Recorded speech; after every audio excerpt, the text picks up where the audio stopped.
Somebody leave a this is comment. fucking. Leave a comment if Ben is fucking insane for thinking these guys don't Oh, care. you want this in the video now.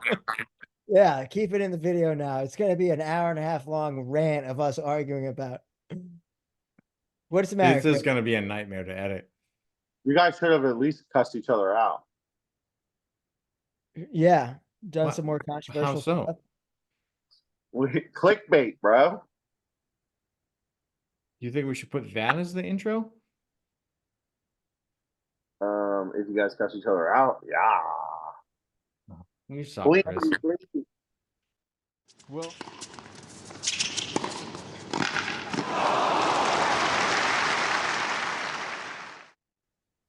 hello and welcome to the Gambling Racket, the sports gambling podcast aimed at giving you the angles and insights into successfully betting on professional tennis. My name is Ben, and once again, I'm joined by my co-hosts Vic and Chris to recap an amazing week in Madrid and look forward to the last 1000 event before we head off to Roland Garros.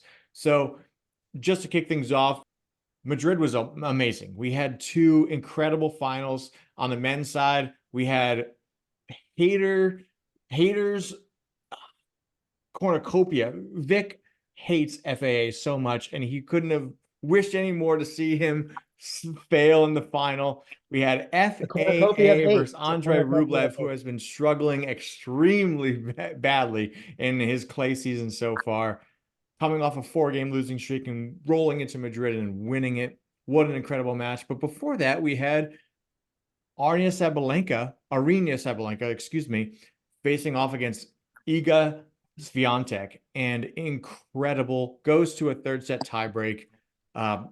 Can't say any more about how top tier the tennis was. Vic, let me throw it to you real quick. I know you have some comments about what we saw this past weekend. So what are your thoughts? Yeah, so for me, Madrid, the big thing for me, I gave out Bublik plus 210 max bet last week. I was scoffed at. I was called crazy. I wake up on Monday morning, and what do I see?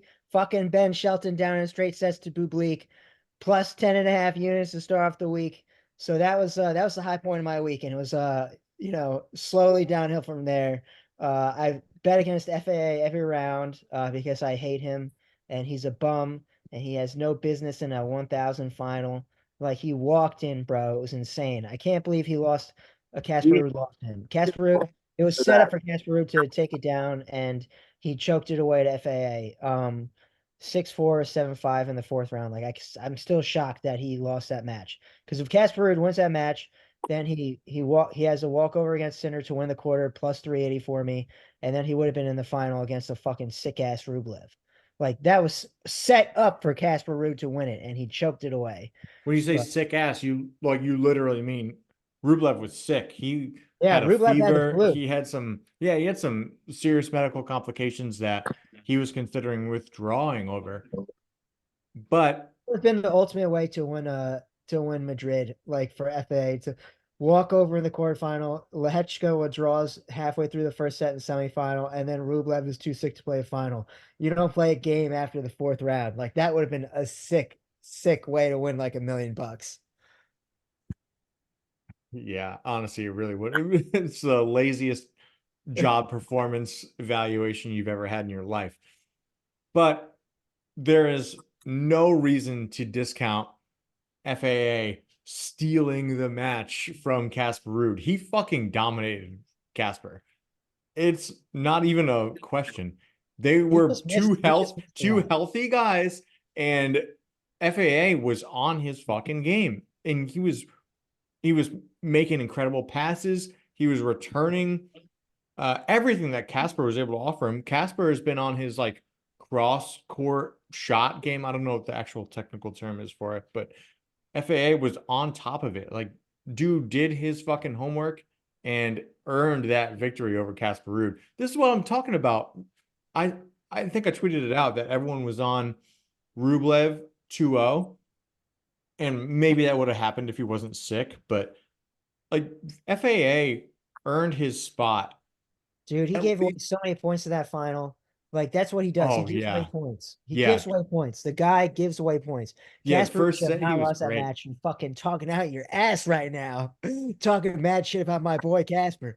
But well, I'll let it go. It's not out my ass. This is facts, bro. Where Casper was sitting at home watching FAA lose his shit to a sick Russian dude. Um, Good for Rublev though. I mean, his emotions were generally in check for the most of the tournament, which is good because we've seen him suffering from that. Chris, you got to comment on emotions. One, we said we were going to be concise about this. This has been anything but concise. Fair. You've inspired me to go even deeper. So I noticed that Rublev looked like he was sick AF from the start before the announcer said anything. And I said, he's going to lose this match. He's going to withdraw. And I bet my entire FanDuel account on the FAA money line, live line, baby. And then I watched it fucking blow up like the Hindenburg because fucking Andre Rublev goes to the medical tent and then they give him PEDs or something. And then he comes and has his freaking flu game. Like, come on, man. What did they do to him? What did He's they do on to the him? Russian gas. He was going to quit. I was literally this far from a withdrawal. I can't do that. To be fair, Vic, the commentators were even saying that, and Rublev himself said that the doctors did some fucking magicals to get him back in the fucking game. Well, the night before they did their magicals, but yeah, the commentators were like, "Hey, Rublev, Dude, he sees an opportunity here. He's taking some pills. He's like popping fucking Advil or something on the bench, and they were like, "Oh, he sees an opportunity. He's actually taking this seriously." Dude, watch an interview with some guys who have played in the KHL and they talk about the Russian gas that they give them to give them all fucking geared up for the hockey games. Like that's probably what the magicals were last night in the hotel. Like, yo, this is gonna get you ready to go tomorrow. I won't be surprised. That'd be hilarious. I honestly I wouldn't be surprised either, but there hey, if anything, those magicals got Rublev back to normal. Oh shit. Yeah, that doesn't do anything for my bankroll. Yeah, well, it did something for mine because I had a 8.5 unit profit day on Sunday. We cashed our Rublev uh future. We cashed on Nice hit. What was the odds on that? What was the Rublev future odds? plus 160. That's it? What? Yeah. Well, I placed it at the quarterfinals. Oh, okay. Yeah, I tweeted it out. It wasn't like a It wasn't a pre-tournament bet. Yeah, it was okay. I tweeted it out after Rublev had a really strong showing against Carlitos. And I said, there's no way he's losing to Fritz. There's no way he's losing to whoever comes out in the bottom half of this bracket. I'm placing my money on Rublev at plus 160 to win the whole thing. So I cashed that. We cashed the over. We actually took an alt line on the over games because I wasn't considering FAA to be a super slouch. On top of that, we looked at the challengers tournaments this week as well because there was a lot of big names playing in Aix-en-Provence and Cagliari. And oh my goodness, Mariano Navone blew through the Italians that he faced in Cagliari on their home fucking soil. I don't know why that's funny, but he beat Darderi in the semifinals, and then he destroyed Musetti in the finals. We got him on the game spread, and we got him on the money line. If you guys were following at Faulty Picks on Twitter, you were up 8.5 units on the men alone on Sunday. So there's a quick recap for you, Chris. Bing bong. Bing bong. Is that racist? I don't know. I believe so. If it was not intentional. No worries. Bing bong. Bing bong. I love All right. Bing bong. So let's get to what we're doing this week. I mean, just Why like why are you proof of dressing concept that? of what we're doing here, right? We're fucking winning. Year one, you won big on Blue Bleak last week. I won big on I guess a couple Navone would be, dudes well, I guess Navone would be your big one, right? and Rublev. Well, I get both of them in different ways, but yeah, week after week, if you're tailing, you're in the green. Yeah, bro, we're making some money. Like, famous last words. But it's been a profitable clay season. Definitely a fun clay season. Well, hey, let's jump into what we have to look forward to. We've got the men and women in Rome on Italian soil again for an actual meaningful tournament. This is the Internazionale BNL d'Italia Masters 1000 event and the last 1000 event for Roland Garros. Vic, take us through the draw for the men's. I'm wearing my wife beater in solidarity with my fellow Italians. So shout out. I got my wife beater and chain on. I'm ready. I'm ready to go. So ATP Rome, the favorite is Joker plus 200. Big Z is plus 1000. So you've got a big drop off with Sinner and Alcaraz both missing this week. So obviously those are two big losses. So it's Joker by himself plus 200, Big Z plus 1000, TT plus 1100, Casper Ruud plus 1200, Nadal 14, Medvedev 14, Rublev 16, Rune 2200. So those are the presumptive favorites there. I mean, obviously, you know who I am. You know what I'm about. It's Rude Boy season.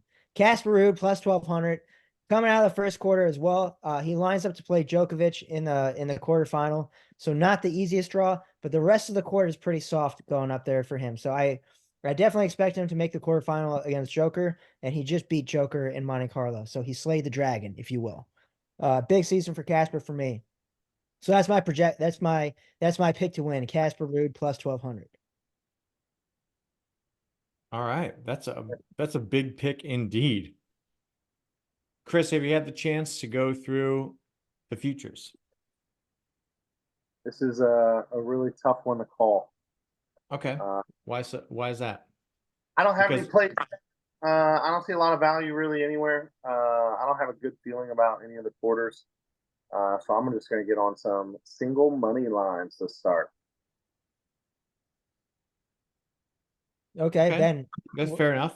I agree with Chris to an extent that I don't see a lot of value if I was looking at it from that, like, hey, all the big names are gone perspective. The big names are gone except for Joker.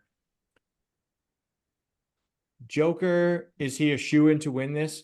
Plus 185, obviously there's no value there. No fucking way am I tying up a sizable bet on a plus 185 bet for a week and a half in Rome on Italian soil. Get the fuck out of here. If anything, I like Zverev here. I think this is the guy that's been shut out of really opportune chances. Oh, man, that's terrible phrasing. Really advantageous opportunities the past few weeks on clay at Monte Carlo in Madrid, and he's come close, but not good enough. At plus 1000, not terrible. I don't think his path is excessively difficult. It's He not the has easiest. Navone. He will have Navone in the third round if That's it okay. That's if it okay goes with me. chalk. Navone and Again, then Bublik in the fourth round. So yeah, not like let's recage here real quick. Navone was just playing in a challenger event, not an ATP event. yeah, no, I know. Or What sorry, you're saying. not a a 1000 level event. So that's okay with me. I think Zverev brings it to Navone if he has to play him eventually. But And then the other side, yeah, actually his quarter is not bad at all. His quarter he'd is have to go through Dimitrov if Dimitrov makes it that far. He'd have to yeah, go I through mean, that's always a Bublik. question. Taylor Fritz is in his quarter. Zverev Um, plus 140, and then next guy is plus 500. So he's the presumptive favorite out of that quarter. Yeah, I don't hate it. yeah, I mean he's the second biggest Second biggest favorite in the field. You're right. You're right. Yeah. So that makes sense. I would want more than plus 1,000 is what I'm saying. But if I had to put money, I like Zverev. I think this is his opportunity to grab a title before Roland Garros, because I don't think he's going to win Roland Garros. Before we move on to grass season, I think he's looking to strike here. That's my mindset for him. And I want to talk about mindset a little bit more, but that as we get further into our dissection of rude boys, maybe, and our first round Yes, matchups. it's So just good boy season. But yeah, that I'm gonna makes put a unit. I'm gonna put a unit on Zverev outright. all right. All right. I like it. I like it. I always love the futures. It makes it so much fun. Uh, Yeah, it's like it March does. Madness every week. That's why I love tennis gambling. But quarter winners. All right, quarter winners. Q1, you've got uh Casper Ruud, like I said, plus 300. So that's who I would be taking in Q1. This quarter, Ben and Chris. Chris, I think he said he didn't see anything, but yeah, it's Joker minus 140, Ruud plus 300, and then Kachanov plus 1,000, Cerrundo plus 1,000. So it's really Joker or Ruud. No one else is going to come out of this one. Right. Yeah, Him a good amount of credit for beating him recently with those odds. Chris, your audio is a little far away. Uh-oh. Say it again. Just say it again. I honestly forgot what I said. No, there, you're back. You're back. You said I don't know. You said fuck it. We'll move on. We'll just cut to Q2. We were talking about Djokovic and Rude. Oh, they're giving him a lot of credit on those odds for beating him recently. Plus 300? Yeah. Mm. Yeah. Okay. Here's why I'm not a rude boy. I'm not on hashtag rude boy season, because this at Monte Carlo, he gave an interview when he made the semifinal that he was aspiring to make at least the quarters in every clay event this season. And I don't think that's a good strategy. I think he's not spreading out his game enough. Listen, in every other sport, you pick your fucking spots. You look at the calendar, you say, this is where I'm going to go. Bro, you're Listen, fucking crazy. no, okay, I can literally prove this point by using your own betting as an example. I think that he is trying to win every single tournament, and he's not picking his spots where he thinks he is going to win as effectively as he can, or as efficiently as he can. They all think they're all going to win every week. No, they don't. Not every player shows up every week. That's why you see huge upsets. So that's why when you're putting out your betting cards, you're fucking taking like Kovacevic every week, and he loses to a no name. He loses to a fucking no name every other week because he's picking his spots. They all pick their spots. They don't pick their spots 1,000s. Everybody plays 1,000s. That's not true. That's not true. That's not It's $1 true. million. Yeah. If it's $1 million if you're a seeded guy. If you're a qualifier, you're like, hey, what are my chances here? You're not saying I'm investing my entire fucking play season into the qualifiers of Rome. You're saying, hey, if I make Rome main draw, awesome. If I don't, sick. I'm investing in Roland Garros moving forward. And same thing for like a month ago for the These qualifiers motherfuckers are at trying Monte to get Carlo. paid, dude. They're just trying to advance. Dude, You get paid for every round you win. Every sport does this. Every fucking team, football teams, baseball teams, they all pick their spots. They all look at their calendars. They look at where, hey, we're gonna win here, boys. We're gonna win here. Yeah, but they you don't have to play every tournament in tennis. They take how do you explain guys that are like, in the 50s, 60s ATP rank, losing to guys that are in the 120 to 140 rank in the challengers? Qualifiers? In the challengers, 100%, 100%. I agree. No, in the qualifiers. Well, guys who are in the top, okay, guys in the 50 who are losing to dudes in the qualifiers, there's not that much difference between a dude in the 50s and a dude in the 150s. Yes, honestly. there. What are you talking about? There's a huge difference. It's 100 fucking ATP Yeah, points bro, but ranking. like skill level, like a guy in the 150s can beat a dude in the 50s, on a good day for him. You're crazy if you don't think he can. Pedro Yeah. Martinez is Oh ranked yeah. like 106. I'm not saying they're fucking like immortal. Like there's no fucking shot. There's like a 0% chance that they They're all lose pro to a tennis guy. players. Oh, yeah. So that doesn't matter. It doesn't matter. We all showed up for work today, so we're all in the same fucking playing field. No, we're all at our own caliber. Dude, there are some fucking dogs who play in the qualifiers. This fucking Serbian kid who just beat JJ Wolf today, the one who won the ATP final next gen last year, he's playing in a qualifier. This kid's built like a fucking linebacker. He's an absolute dog. Why Kovacevic, is a linebacker good at tennis, Vic? bro, just there's a lot of guys with talent who play in the qualifiers at these 1000s in the Grand Slam. So wait, why wasn't a career tennis player uh, uh, instead of a linebacker? Why wasn't he favored then? Why wasn't he channeling his inner American mullet to be a better fucking tennis player today? Why didn't JJ Wolf want you it guys are more? so far off the tracks that I just want to not even We are go. not off the tracks. We're talking Yeah. about fucking Casper Ruud. This is all gonna get cut, so it's okay. I don't mind. Why is it going to get cut? This is good discussion. We're talking This about is Casper terrible. Ruud. Are we though? Yes, we're talking about Casper Ruud trying to make the fucking quarterfinals in every single clay tournament that he plays. And he's spreading himself out too fucking thin. All right, we'll just have to agree to disagree because I think that's an absolutely fucking crazy thing Well, to he say. just lost to FAA, Craziest who thing I've you heard on claim these is a fucking chairs. bum on a weekly basis. You are all now stupider. I mean, I have the data to back my side up. Explain FAA beating Casper Ruud. Explain it. Casper Ruud has all. What? He had a bad day? Yeah, it Yeah. happens, bro. That's it? It's like a happens. golfer having a bad match or a basketball player shooting bad for one game. Like it's a I think fluke. Tiger Woods is fucking dogging it in the PGA finals so that way he can go play somewhere else. You know what I'm saying? Dude, Tiger Woods didn't win every event he played when he was on top. He fucking saved his shit for every major. He fucking dominated the majors for like 4 years in a row. Yeah, that's what I'm saying. Fucking 1000 is a major. No, it's not. Majors are grand slams. ATP 1000 Wait, is the one wait, what? Okay, we're cutting this for sure because you sound like an idiot.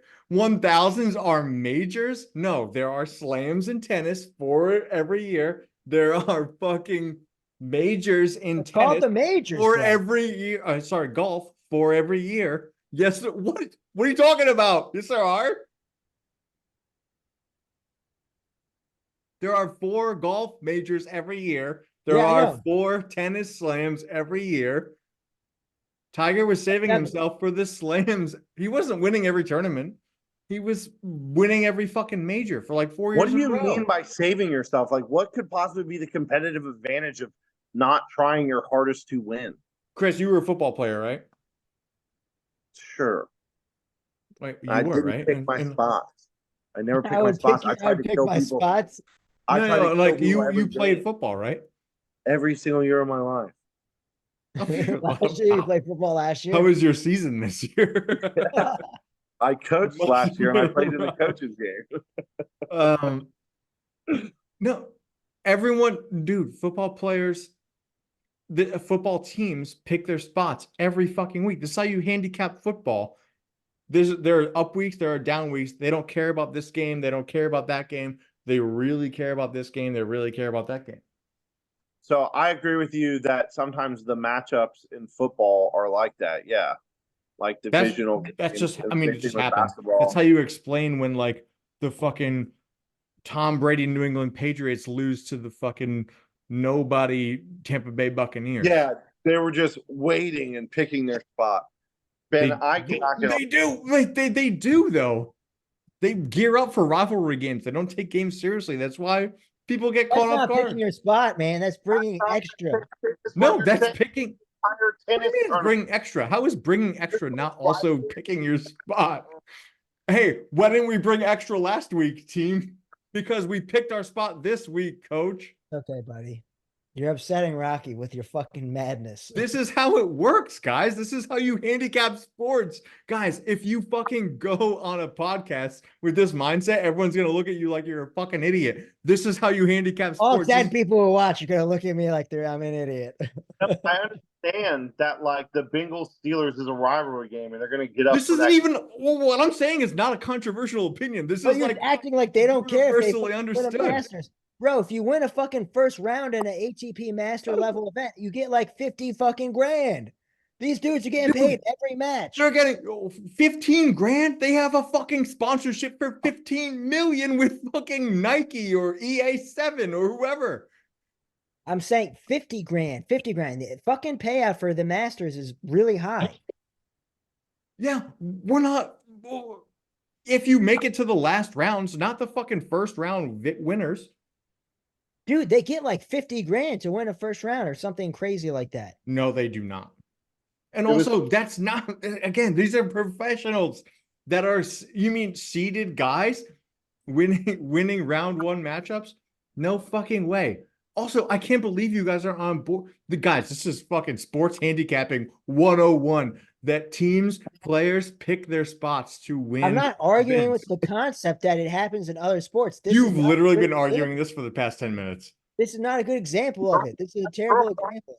Entire tennis tournament. It is a good example of it. Casper Ruud wants to win every fucking tournament. He's 24 years old and he doesn't know what the fuck he's talking about. He's won one fucking event higher than a 250. How is this not like applicable here?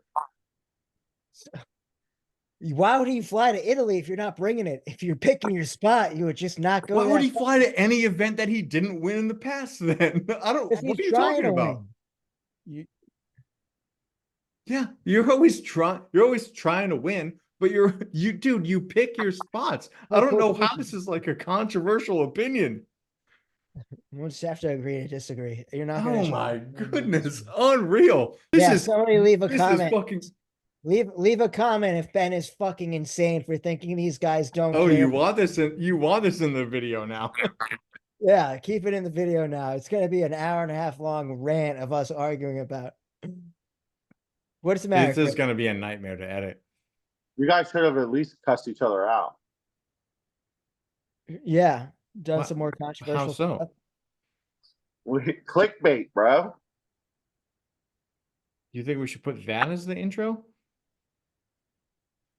If you guys cuss each other out, yeah. You suck, Chris. Well, I don't even know where to pick back up because all right, that was Q1. So we'll go to Q2. So Q2 winner. All right, so I don't know what we're gonna cut out and what we're not gonna cut out. So you're picking Casper Ruud to beat Novak Djokovic in the quarterfinals and then win the whole thing. Yes, Q2. You've got your boy. How do you honestly give that pick to your fucking viewers, to your followers? Yes, I'm serious. I'm talking about Novak Djokovic. You sound insane. He's won more matches than anybody else this year. Novak Djokovic is the greatest tennis player of all time. He is plus 185 to win this tournament. Casper Ruud is plus 1,200 to win this tournament. Yeah, they're called upsets, motherfucker. It happens all the time. It happened 3 weeks ago when he beat him in Monte Carlo. So justify it. Then whatever you're drinking, you need to drink more or less of it because the version of you right now sucks. I'm asking him to justify his pick that Casper Ruud can beat Novak when Ruud has just lost to FAA, who Vic trash talks every fucking week. He beat Djokovic 3 weeks ago. I don't got a dog in this fight. I'm just gonna feed the flames. He beat Djokovic 3 weeks ago. And you agree with me. Look, you're stroking your beard like I don't know what to say in response to that. Fucking coward. Margaret of Mud. Yeah. We got nicknames for one of them. Fuck you, you bum. Your guy, Big Z, is the favorite in Q2 plus 140. Dimitrov plus 500. Well deserved. 500. What? I said well deserved. Yeah. Navone plus 550, Greek Sport plus 12, Corda 12, Musetti 12, and then Darderi 1400. So this one's pretty soft quarter. I mean, Ben, you've got a unit on Big Z, so I imagine you got him coming out of this one as well. I'm actually gonna go with the dog. Gonna go with the dog here. Gonna go with Musetti plus 1200. Like Ben said, he just lost to Navone in the finals in the Challenger, but it's a fucking Challenger, and he wasn't really playing his hardest. He was saving himself, picking his spot. He was picking his spot. So He made it to the final. That was picking his spot. He was picking his spot, dude. He was picking his spot. Try in the final because he wanted to save it for this final. He was saving it. I think Chris is actually siding with me with his sarcastic tone. He was saving it. Plus 1200 Musetti. Also, gotta mention my boy Bublik plus 2800 in here. I definitely think Bublik's gonna make it to the fourth round, but I don't think he'll beat Big Z in the fourth round, and I don't expect him to beat Musetti coming out of the bottom half of that quarter. So I do expect Bublik to have a good tournament, but I don't have him going past the fourth round. For those, for the Bublik watch, we'll clip this and it'll be the weekly Bublik watch. Fourth round Bublik. Fourth round. So when he's up against Greek Sport, you're saying, and Greek he's Sport's minus. a bum. He's Greek Sport's a bum. Greek Sport's a bum. Oh, he only played good at Rotterdam this year, his home tournament. He's a fucking no account bum. My boy Bublik's gonna go through him in straight sets. I think Chris actually disagrees with you there. Didn't you win on Greek Sport this past week, or maybe the week before? Greek Sport has been one of my upsets, but I would not take him against Bublik. Why not? I like Bublik here. I like him a lot. I think he's going to actually pick his spot here and run down, just like Vic said. And then he's going to get mowed down by Big Z, and everybody's a winner. Oh, wow. You think he's going to make it that far? Okay. Yeah, I think it's going to be a Big Z Bublik in the quarters. Okay. I feel like I'm justified in asking this question. How do you explain to the rest of the tennis world that sees Bublik on a clay court as just a walking meme that he is worthy of throwing their money onto? Dude, he made the fourth round last week, and he won me 18.5 units. Plus 210, 5-unit bet on Bublik against Shelton, man. 10.5 unit winner. Then plus what was he? Plus 175 against Mahak in fucking the second round. 2.5 unit bet to win. What is that? I don't know, man. But I fucking made like a shit ton of money. Okay, but how about all the clay tournaments before that where he was like exiting in the first round? Dude, he's gonna be fine. How do we know he's showing up? Does he not pick his spots? Shut the fuck up. Shut the fuck up. I'm just saying, why isn't he, if he's like competing as hard as he can to win every tournament, why isn't he winning every tournament? Because he's not good enough to win every tournament, obviously. Really? That's to the rule. Last year he made the third round of the Italian Open. So it would not be unheard of for him to make the third round. He fucking made the third round here last year. So he would lose the Greek Sport if he didn't make it past the third round. Right. And the only fucking Grand Slam final he's ever been to was the French Open 2021 doubles final. So it's not like he's shit on clay. He's better on hard court, but he's not bad on clay. I mean, he's made a quarterfinal in Madrid before. He made the third round in the Italian Open last year. So yeah, fuck you and your anti-Bublik rhetoric. Sound like a fucking idiot. All right. I'm just saying I win. So idiot. Who do you think's gonna win the third quarter? I'm just saying I win. TT Pass plus 200, Rublev plus 300, JLS plus 650, Demon 800, Nori 12, Berardini 12. Yeah, this is definitely a tough one because I like Tsitsipas if I were to just pick a name out of the field, but I've got a couple angles here. Tsitsipas may have gotten dumped by Badosa, which is why she's on the revenge tour. Or what something happened there. And I I think if think he one was the succeeds, dumper and not the dumpee. if I one think succeeds, the other fails. So Badosa just beat Mira Andreeva. Maybe Tsitsipas loses yeah. early. That's my thought as well. What's your pick for the quarters? I'll let you go first this time. Are you asking me? Yeah, L plus Yeah. 600 max units. Chris, you 5 just broke up. No one heard what you said just now. You said JLS plus 650 max units, right, Chris? Woo. JLS 5 units plus 650. Dude, I'm on JLS as well. Wait, to win the third quarter? Not max bet, but I like JLS plus. I have 650. JLS plus 900. Oh wow, Bovada's way different than DraftKings on that one. Wow, great value. Plus 900, 1,000%. I mean, fuck yeah, JLS plus 900. Take that all day. He sets up to play Tsitsipas in the second round. So you're going to know right away if you're going to hit it or not. He would still have to go through Rublev and maybe De Minaur. I mean, we want to talk about motivations again. De Minaur just fucking threw a match to Nadal. Yeah, everyone saw it. I'll stand on fucking business on this. Everyone that's played Nadal since he's come back from his fucking injury has been playing fucking softball. And I check Twitter, I check Reddit, I check the fucking forums.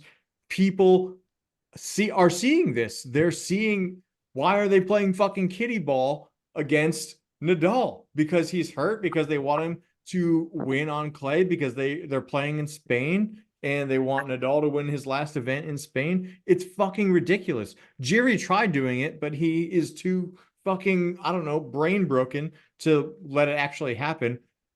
If you go back, I challenge you to go back and watch the De Minaur Nadal match in round 2 at Madrid and tell me that he didn't fucking take it easy on him. It was embarrassing. A lot of After people, the fucking beatdown he put on him the week before, embarrassing. A lot of people did say that. Chris, go ahead. Sorry, one of the players said something about it. Good. Do you know who it was? I missed that. It was Jiri. After he beat him, he said something about how like the other guy was just happy to be on. Like, I don't remember exactly what he said, but he basically said, "Oh yeah, because they were talking shit about Cashin asking for his shirt." And he's like, a lot of people, that's bullshit, if though. you have that attitude where you're just happy to be on the court with him, you're not going to win. Yeah. That's what he said. I mean, I don't have a problem with him asking for the shirt. Well, I don't know why people got in such a huff about it. For a guy like Cashin, who should have beaten him and probably could have beaten him, I absolutely agree with you, Vic. I have no problem with him asking for a shirt. Hey, bro, I showed that I can fucking beat you in the first set because he fucking wiped the floor from Nadal in the first set. And then he just like mysteriously collapsed and Nadal just took over. Don't get me wrong. Nadal was hitting good shots, but fuck. Cashin gave that shit away. And then he said, just happy to share the court with you, bro. Can I have a fucking souvenir to go home with? Tell my fucking kids about? And he said, yeah, cool. Argentina pride. Love it. Yeah, not sold. De Minaur just beat him the week before, had no fucking skin in the game. He said, beat this fucking washed up old man. De Minaur in this tournament? What's that? Are you saying that De Minaur is going to pick his spot in this tournament? Is my audio shit? No, it was a little broken up there, but dude, at De Minaur at plus 750 to beat out Tsitsipas and Rublev in the third quarter is not bad odds, and I kind of like that. I think he's looking for a fucking revenge tour here, because he just had to. Dude, he beat the shit out of Nadal in the first matchup. He meets him again the next week in round 2, and he lets him have the game. I think he's like, nah, bro, I'm at risk of falling out of the top 10. Not happening. I'm back. This is a De Minaur spot for me. I'm taking De Minaur plus 750. All right. Plus 750? I don't think it's a bad bet. Yeah, not a bad one. I like the big German, I like the big German better. And then Q4, we've got Medvedev, who had to withdraw from Madrid, so he might be nursing an injury, plus 330. Yeah. Nadal plus 350. Rune plus 350, Hurkacz plus 900, Tommy Paul plus 1400, and then Echeverry plus 1400, Baez 1400, ADF 1600. I'm not going further than that. Yeah, not worth it. You don't like anybody down there? I'm saying not worth going past any of, Yeah. those names in this bracket because it's weak. It's really weak. Yeah. I mean, the big, question mark is Medvedev's health, right? Because Medvedev is hurt, and he had to withdraw. If he's nursing an injury, and he has to withdraw, then the field is so soft on this quarter. Nadal, like you were just saying, everyone's hitting softballs at him. Fucking Holger would be the top dog then after that. I like Tommy Paul plus 1400. I'm a Tommy Paul partisan, so I gotta stick with it. Tommy Paul plus 1400. I can't believe he lost to Cerundolo last week. He was set up to play in the quarterfinal. He looked great in the first 3 rounds, and he just fucking dogged it in round 4. I don't know what Plus happened. 1400 for Tommy Paul in the fourth quarter. Yeah, I have plus 2000. dude. Let me place that for you. Let me place that for you. I'll definitely take that. Yeah. Wow, that's an insane disparity. I don't hate it. I like Tommy Paul. I want to see Tommy Paul do well. And I really just don't like anybody else in this quarter except maybe Hurkacz. But like the guys I'm seeing in front of him, Medvedev, Rune, Nadal, Hurkacz, Tiafoe, Fokina, Echeverry, Baez, Draper. Tommy Paul can beat these guys, especially when he's got something to prove after that injury that he sustained at the end of hardcourt season. And he hasn't really had that like comeback moment yet. This could be it because I don't think it's going to happen at Roland Garros, but it could definitely happen in Rome. Fuck, man. He actually Plus won the 2000. I French. like that, Vic. Yeah, he actually won the French Open junior, the junior French Opens. So, he's not bad on clay. He hasn't had great results on the ATP tour on clay compared to hardcourt, but he did win the junior French Opens, which is not nothing. So I'm kind of leaning towards you here at plus 2000 to win the fourth quarter. Again, not a lot in his way here. Let me look at the draw again real quick. Chris, do you know who you want in the fourth quarter here? Not Medvedev. okay. Fair. So Medvedev versus Field. I'm reading about his injury, and it's a hip thing. Yeah. I feel like if he wasn't the defending champion, he might not even be playing. That's a good point. I didn't like him anyways because of the injury, but I didn't factor in the injury to the odds, or sorry, his history to the odds. So we're looking at Tommy Paul going through. Well, he's got a bye first round, and then he plays a winner of McDonald and Karatsev. That's a dog. That's an easy one. And then he'd have Tiafoe in the third Most round. likely Tiafoe, because Tiafoe's got to play Vavasori or Kepfer. And hey, Kepfer's not a slouch. Kepfer, you know what? I'm looking at Kepfer, Tiafoe, second round. I might bet Kepfer there. Tommy Paul, Kepfer would be a good match. Kepfer was on the American hardcourt swing. He went from Dallas to like Delray Beach, thank you, and then down to Mexico. That could be an interesting matchup, but I like Tommy to move on from there as well. And then we get like Medi, Bornakoric, Popperin, Medjedovic, ADF. Dude, this is not a strong. Dude, I like Vic. I like your pick. I think this is looking good for Tommy Paul. What's Hubie's run? Who's he have to go through? Hubert Hurkacz is got a bye first round, and then he plays a winner of Biggs and Rafa. So he's probably playing Rafa. He's gonna play Nadal. Yeah, and he's gonna beat Nadal. If he knows, you know what? Hurkacz is the anti-fucking breakpoint master. the go to a tie break master. But I don't think Nadal has those kind of legs literally at this point in his career. Hurkacz takes him down. From there, there's Echeverry or Baez. Sorry. Actually, sorry. Not even Baez. It's Echeverry or like Seybold Wild. Maybe Barrere. Hurkacz moves on from either of those guys, in my opinion. The big serve against a guy like Echeverry, who is, as Vic would describe, a clay rat. I don't think he keeps up with a guy like Hurkacz on first serves. Hurkacz moves through Baez, Runa, maybe a guy like Sonego if he can make a good run. But Sonego's not. I think Sonego will beat Baez, but I think it's going to be Runa against. I think it's been Runa versus Herc in the fourth round. And I think Runa's going to win. So I got it's Tommy Paul versus Runa. Is my bottom quarter. okay, hey, that's not bad. I can see motivation wise, boys, Runa wanting to win Rome because yeah. Even though he had a really good Roland Garros last year, he played Casper Ruud in the semis, I think. Or either the quarters or the semis. He's not a slouch on clay, is what I'm trying to say. But Yeah, he lost this to could Casper Ruud in the quarters last in the year. quarters. Okay, thank you. So yeah, he's not a slouch on clay. He could definitely be looking to take a title here before we roll He into lost to Casper Ruud. Fuck yeah, you, Ben. in a slam. Again, missing the point. Missing the point, Victor. No, last year in the Italian Open. Yeah, I know.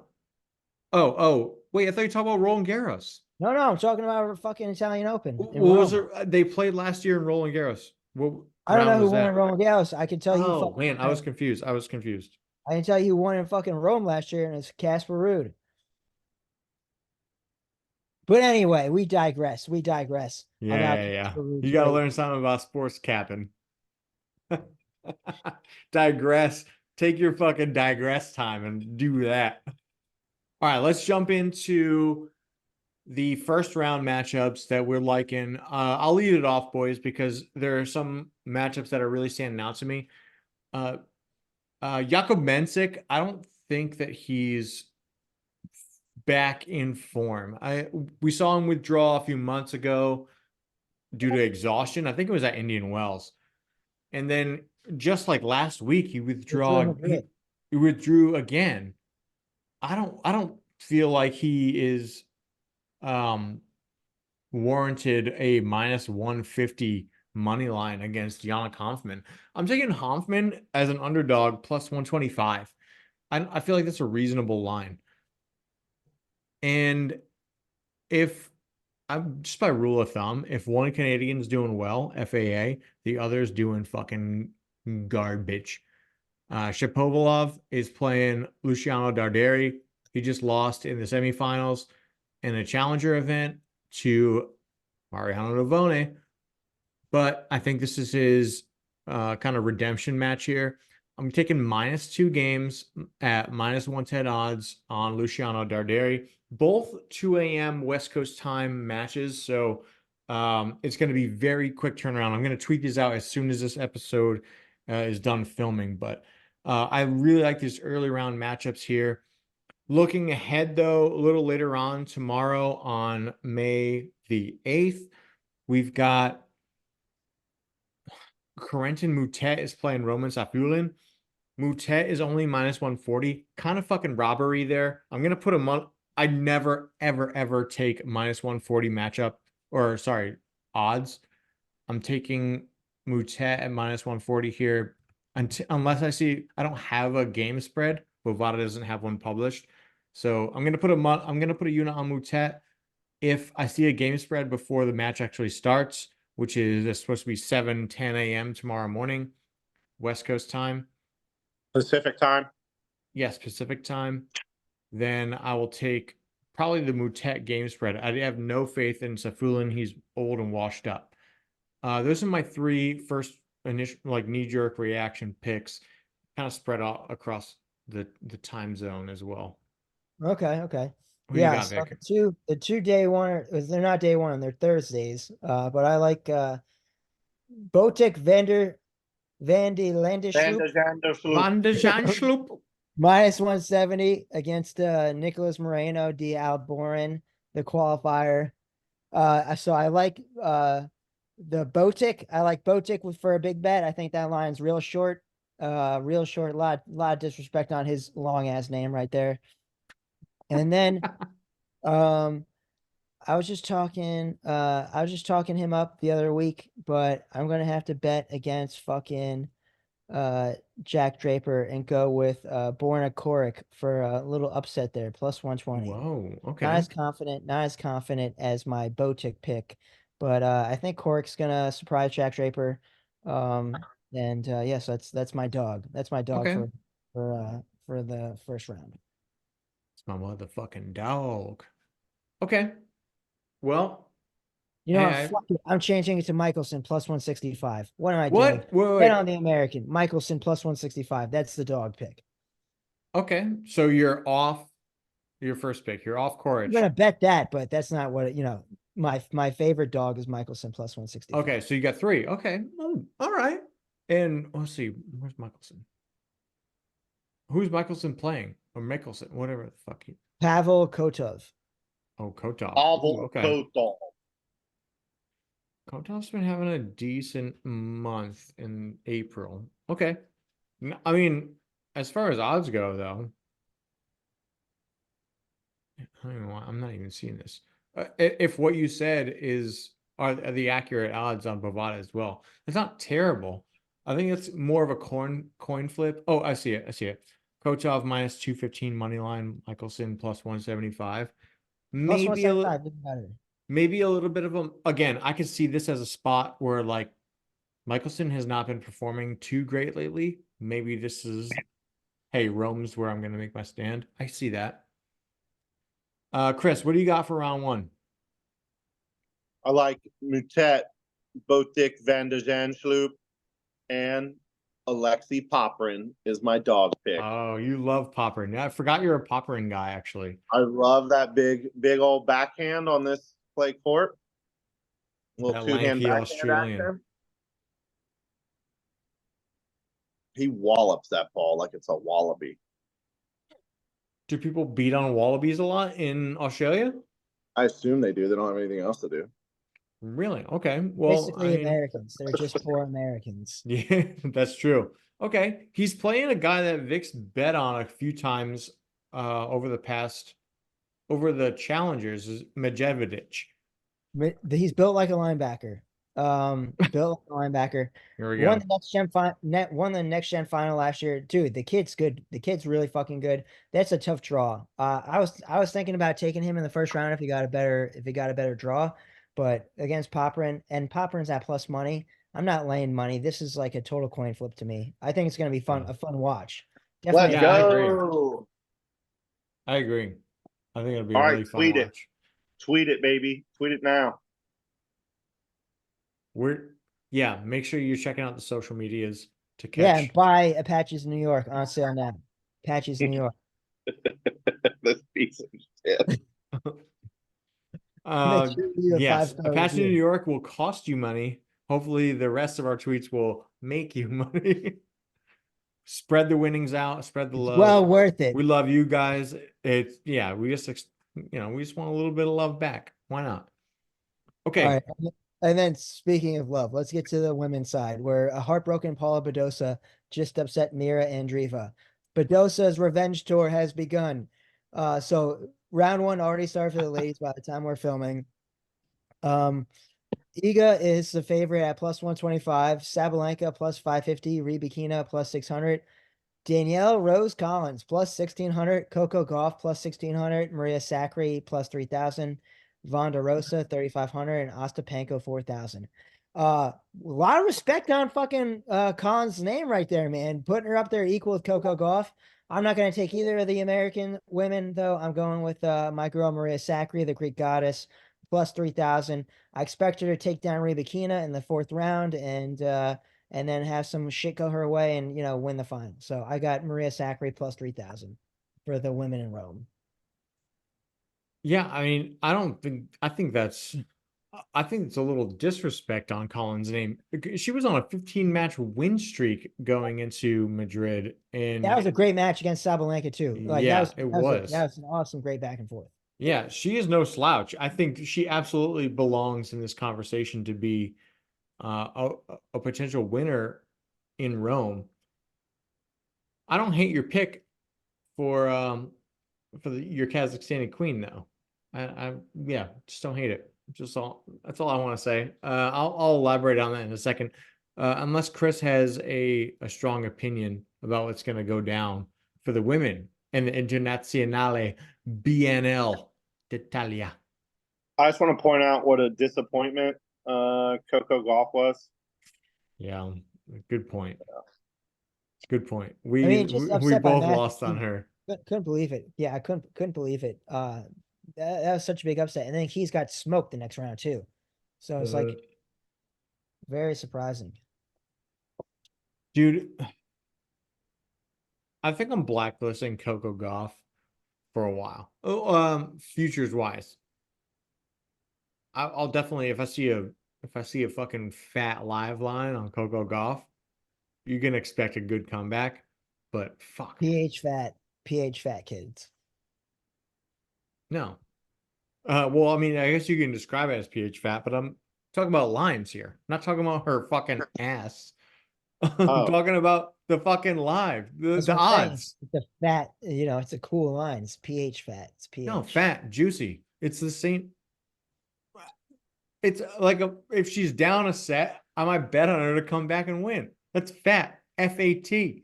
No, it's pH, man. It's pH. No, it's not. No, it's not. Agree to disagree here. It's just a fat line. It's juicy line. Inflated line. Fat literally is a synonym of those things in this context. Coco Gauff, if I see her down, I might bet on her, but I'm not putting a fucking future on her. She is a choke artist these days, and I don't like that. So I'm not touching that.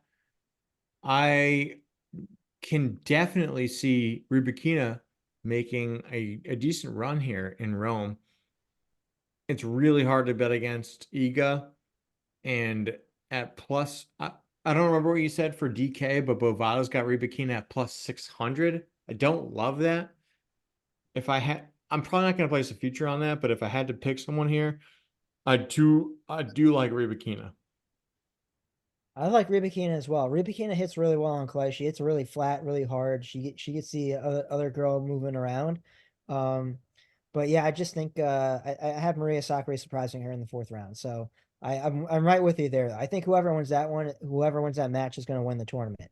She's got the hardest quarter by a long shot. Rybakina has Collins, Sakkari, Paolini, and Azarenka, and Caroline Garcia all in her quarter in the third quarter. That's really tough. Everyone else, Iga's got to go through Vondrousova and maybe Haddad Maia, who she just beat in Madrid. She beat her like 6-0, 6-0 too. Yeah, it was no, Haddad Maia took the first set off her, I'm pretty sure. I'm thinking of the right match. Yeah. I must be thinking of the other one. I'm pretty sure. But every other quarter is looking like Sabalenka's got to go through Ostapenko and Jabeur and Svitolina and Kalinskaya.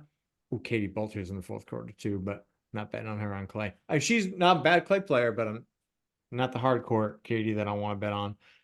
Second quarter is Coco Gauff leading the way with Qinwen Zhang, Linda Noskova, Emma Navarro, Krejcikova, Dasha Kazakina. Dasha's birthday was today, day of filming. So, well, happy birthday to Dasha. Yeah, I don't see better odds. I don't really want to dive into this too much because I don't think there's any value in this conversation. This is kind of a very top heavy field. All the women are in action, and all the women are very separate from the top women. It's that big four. It's that big four, and then I guess big five if you want to put Collins up there. We should put Collins in there in place of Gauff if we're going to say big four. I agree. No, but big five. We'll call it the big five. But yeah, I think it's going to be one of those. And then Sakkari's like the next tier down, and then I think there's a big step off from everybody else. But yeah, definitely two exciting tournaments. Definitely should be good ones. I'm pumped for it. Clay season's been going well. It's Rude Boy season. It's always Rude Boy season here at the Gambling Racket. So just remember that. Whenever you tweet at the account, make sure you do hashtag Rude Boys because Ben loves to see it. Hashtag Rude Tweet at Boys. Pete's mustache with Rude Boys. The Gambling Racket account at Faulty Picks. We don't like that hashtag because it's fucking weak. It's bitch made. Yeah, if Rihanna was making my picks for me, yes, Rude Boys all fucking day. But guess what? She's not. She's doing Super Bowl halftimes and shit. And that's like years ago. Nothing else. What's Rihanna doing these days? I think She making you money? Is she making you money? Out of here. Look, Chris is reading a fucking novel or something. He's not even paying attention to the conversation anymore. No, I'm actually Chris. looking at this match point bets page. Okay. And this guy, his max bet was on Botic van de Zandschulp against Facundo Bagnis, and it hit. That was Dude, today, Bagnus right? is not bad. Yeah. Bagnus is a little baller. He lost. He won the first qualifying round though. You bet on him, right? I bet on him. Yes, I did not bet him on him Nice. second round. Nice. I had a couple wins today as well. They were both on the WTA side. I hit Osorio -2. Actually, you know what? That might have been a push. But we hit volley nets live. And I love betting on volley nets. She's a fighter. Cash that live at plus 170 odds. So make sure you guys got your notifications on at Faulty Picks. Ooh, Chris, I see you tweet out your picks. I love it. Yeah, boy. All right, Chris. I don't know how to do the chirping noise. Tweet. Tweet, tweet, tweet, tweet. Tweet. Tweet, tweet. Tweet, tweet. All right, boys. We kind of give our rough outlines of what we're looking forward to for WTA side, but any final takeaways before we wrap this shit up? It's been a longer episode, so we should probably get on with it so that we have some attention span to give to actually digging into some of these first round matchups. What do you think? Yeah, sounds good. No, nothing extra from me. Just to always remember, bet Bublik. If you bet Bublik, you will get paid. Bublik is the future. Chris, that's your final thoughts as well, Chris? Yes, Bublik is the future. Kazakhstan to the moon. All right. Well, thank you guys for joining us for episode 17 of the Gambling Racket. We are so excited leading up. This is our last 1,000 level event before we get to Roland Garros and move on to grass. So keep tuning into the podcasts right here on YouTube. You can also find us on Spotify at the Gambling Racket. Make sure you're following our live picks, including live bets, on Twitter at Faulty Picks. And any other plugs, boys, before we let them go? No additional plugs for me. Okay, well, Vic's got a book out if you want to find it. It's called Apaches of New Jersey or some shit. Apaches New York. On sale now. Set him up, the man. Set him up with a T-ball tee, and he can't even fucking hit it. All right, thank you guys for joining us again. We'll see you next time. We'll do a mid-tournament check-in for Rome for both the men and the women, and update some bets for you. But let us know what you're thinking on the social medias. Hopefully you're cashing with us. Thank you for joining us. Episode 17. We'll see you next time. This has been the Gambling Racket. Hopefully you're Pedro Caffeine with us. Speaking of...